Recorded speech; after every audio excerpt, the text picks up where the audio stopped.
بسم اللہ الرحمن الرحیم۔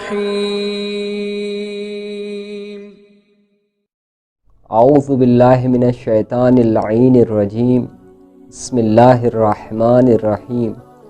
الحمدللہ رب العالمین، الصلاۃ والسلام علی اشرف الانبیاء والمرسلین وعلی اعدائہم اجمعین۔ ناظرین کرام، سلام علیکم۔ خدا کا لاکھ لاکھ شکر ہے کہ ہم بہار ماہ مبارک سے، اس کی برکت سے بہرہ مند ہو رہے ہیں۔ اس ماہ میں بہت ساری خوبیاں اور نیکیاں پنہاں ہیں۔ ہمیں چاہیے کہ ہم اس ماہ کے الوداع ہونے سے پہلے اس ماہ کی برکت اور خوبیاں اور جو نیکیاں اس ماہ میں موجود ہیں اس سے کسب فیض کر لیں، اور ہم اپنی روح کو پاکیزگی بخشتے ہوئے اپنے ایمان میں قوت بخشیں۔ اس ماہ میں ایک بہترین سنت جو ہم مسلمانوں کے درمیان موجود ہے وہ یہ ہے کہ کسی مومن کو افطاری دینا، یعنی کسی مومن کو افطاری کروانا ہے، کہ ہم کسی مومن کو افطاری کروائیں جو ہمارے درمیان موجود ہے۔ جیسے کہ ہم مسجدوں میں افطاری کا انتظام کرتے ہیں، اور یا پھر ہم اپنے گھر پر اپنے عزیز و اقارب اور دوستوں کو افطاری کی دعوت دے کر بلاتے ہیں۔ بہت خوش نصیب ہے وہ انسان کہ جو اس ماہ میں روزے داروں کی افطاری کی دعوت دیتا ہے۔ تو آئیے ہم دیکھتے ہیں اس افطاری کے اجر و ثواب کے سلسلے میں ہمارے ائمہ علیہم السلام نے کیا ارشاد فرمایا ہے۔ رسول خدا صلی اللہ علیہ وآلہ وسلم فرما رہے ہیں کہ من فطر مؤمنا، جس نے بھی کسی بھی مومن کو افطار کروایا، فی شہر رمضان، لیکن ماہ مبارک میں، اگر کسی بھی مومن نے ماہ مبارک میں کسی کو افطار کروایا، کان لہ بذالک، تو اس کے لیے کیا اجر دیا گیا ہے؟ اس ایک مومن نے جو کسی دوسرے مومن کو افطار کرایا اس ماہ مبارک میں، تو اس کا اجر و ثواب کیا ہے؟ عتق رقبۃ، اس کا ثواب یہ ہے کہ اس نے ایک غلام کو، ایک مومن غلام کو آزاد کرایا۔ ومغفرۃ لذنوبہ فیما مضی، اور اس کے ان تمام گناہوں کو بخش دیا جاتا ہے کہ جو گناہ اس نے اپنے گزشتہ زندگی میں کیے ہیں، اپنے پاسٹ میں کیے ہیں، ان گناہوں کو بھی بخش دیا جاتا۔ فَإِن لَمْ يَقْدِرْ، پس اگر وہ مومن بندہ ایک روزے دار کے لیے بہترین افطاری کا انتظام نہیں کر سکتا، اس کے اندر اتنی قدرت نہیں ہے کہ وہ بہترین انتظام کرے، الا، مگر یہ کہ وہ قدرت رکھتا ہے، کس چیز پر قدرت رکھتا ہے؟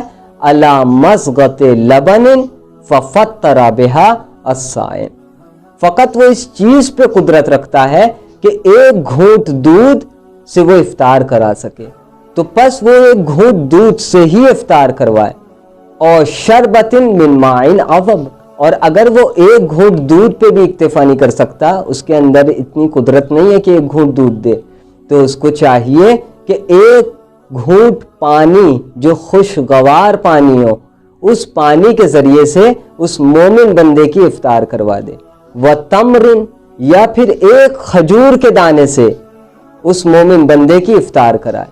لا يقدر علی اکثر من ذالک، اگر وہ قدرت نہیں رکھتا اس پر کہ بہترین افطار کا انتظام کرے، فقط اس کی قدرت اسی پر ہے کہ ایک گھونٹ دودھ دے، یا ایک گھونٹ خوشگوار پانی، یا ایک کھجور کا دانہ، آتاہ اللہ ھذا الثواب، تب بھی اللہ تعالیٰ اسے یہی اجر و ثواب دے گا کہ جیسے اس نے غلام کو آزاد کیا، اور اس کے ان تمام گناہوں کو بخش دے گا کہ جو گناہ اس نے اپنے گزشتہ زندگی میں کیے ہیں۔ اور ایک اور حدیث میں امام جعفر صادق علیہ السلام اس افطاری کروانے کا ثواب بیان کر رہے ہیں۔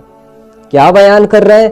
ایما مومن اطعم مؤمنا لیلۃ من شہر رمضان، کوئی بھی مومن اگر کسی مومن کو ماہ مبارک رمضان کی راتوں میں سے کسی ایک رات کھانا کھلائے، فقط ایک رات کھانا کھلا دے، کتب اللہ لہ بذالک مثل اجر، تو اللہ تعالیٰ اس مومن بندے کے لیے لکھ دیتا ہے مثل اجر، کس اجر کے مثل اس کا ثواب لکھا جاتا ہے؟ من آتقا 30 نسمتن مؤمنتن، جیسے کہ اس نے 30 مومن بندوں کو آزاد کرا دیا. وَقَانَ لَهُ بِذَلِكَ عِنْدَ اللَّهِ عَزَّ وَجَلَّ دَعْوَةٌ مُسْتَجَابَةٌ، اور ہو جاتا ہے اس کا اجر و ثواب میں سے ایک یہ ثواب بھی، ایک یہ اجر بھی اسے ملتا ہے کہ اللہ کے نزدیک اس کی ایک دعا کو اللہ قبول بھی کرتا ہے. فقط 30 بندوں کے آزاد کرانے کا ہی ثواب نہیں، بلکہ ایک اس کی دعا بھی مستجاب ہوتی ہے. اور ایک اور حدیث میں امام موسیٰ کاظم علیہ السلام ارشاد فرما رہے ہیں فطروں کا اخاک کا صائم افضل من صیامک، یعنی تمہارا افطار کروانا اپنے مومن بھائی کو جو روزے سے ہے، افضل من صیامک، وہ آپ کے خود کے روزے رکھنے سے افضل ہے. یعنی کتنا اجر ہے اس کا. لیکن اس حدیث سے یہ مراد نہ لی جائے کہ ہم روزہ نہ رکھیں افطاری کروائیں، نہ، روزہ رکھنے کا اپنا الگ ثواب ہے اور افطاری کرانے کا اپنا الگ ثواب ہے. اور خدا ہمیں توفیق دے کہ ہم اس ماہ میں اپنے مومن بھائیوں کو افطار کی دعوت دیں. ہمیں خدا زیادہ سے زیادہ توفیق دے کہ ہم بھی اس ثواب کو اور اس اجر کو حاصل کر سکیں. وآخر الدعوانا والحمد للہ رب العالمین.